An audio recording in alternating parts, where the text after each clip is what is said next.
Don't miss the tea. Subscribe now. OMG, sit down. No, seriously, put your phone on silent and do not look at me with those judging eyes until I finish, because I have literally passed away.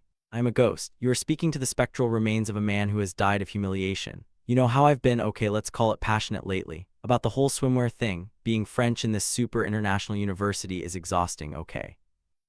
I grew up thinking a Speedo was just practical, aerodynamic, hygienic, sensible, and now I'm surrounded by these Americans and Brits who act like seeing the outline of a thigh muscle is a moral failing. It's been driving me crazy.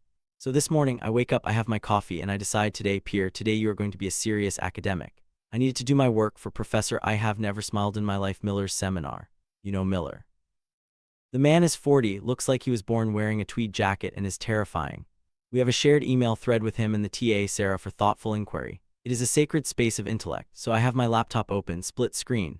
On the left, my draft email to Sarah asking a smart question about public decency laws, but on the right side of the screen I had my brain dump document open. It's where I put unhinged jokes. And because I have been hyperfixated on this swimwear debate, I had a section bolded titled, Reasons People Freak Out About Men in Tiny Swimwear. I had written this manic, sarcastic rant. I finish my academic email. I highlight, I copy, I paste into the email window. I hit send with a flourish. I literally took a sip of my espresso and thought, productivity. I went to the bathroom. I came back 5 minutes later and I see a notification, an email from Sarah. I open the email from my TA. Her message is 2 sentences. It said, Dear Pierre, thank you for your thoughtful email. Also, I think you pasted your private notes. My blood turned to ice. Not cold ice. My stomach didn't just drop, it vacated the premises. I scrolled down to see what I had sent. Apparently in my caffeine-fueled haze, I hadn't highlighted my question about legislative intent.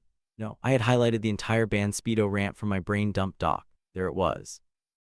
In the official class thread, sent to Professor Miller and Sarah, the banned Speedo is a symbol of the cage we built for ourselves. Why are we terrified of the male silhouette? It is not a weapon of mass destruction, and the worst part, the formatting copied over. So it was in bold, it was in italics, it looked like I was yelling.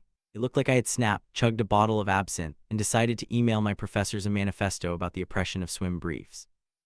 I sat there for a full minute just making a high-pitched noise like a tea kettle. I couldn't breathe. I tried to recall the email, but it was too late. Sarah had already replied. It had been seen. The eyes of the institution had gazed upon my madness. And then I realized I had class with them in an hour. I considered faking my own death, but I am a coward and I care about my GPA, so I had to go. Walking into that building was the hardest thing I have ever done.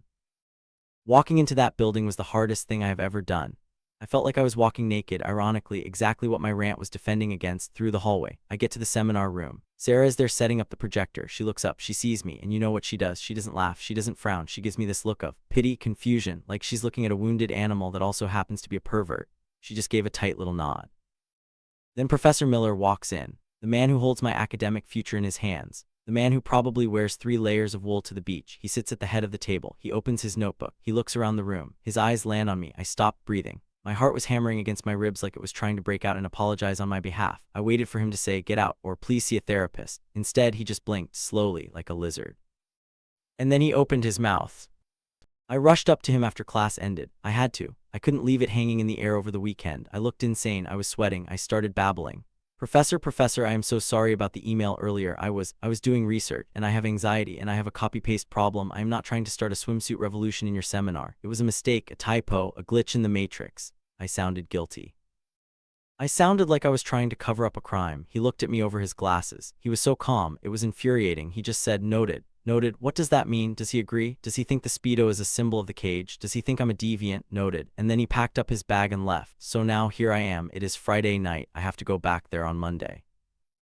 I have to sit in that chair for 2 hours while 2 respected academics know that in my spare time, I write dramatic monologues about how fabric has no moral power.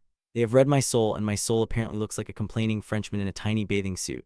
You have to help me. Do I drop the class? Do I double down and wear a Speedo to the next lecture to assert dominance? No, don't answer that. Just pour the drink. Cheers to my ruined reputation.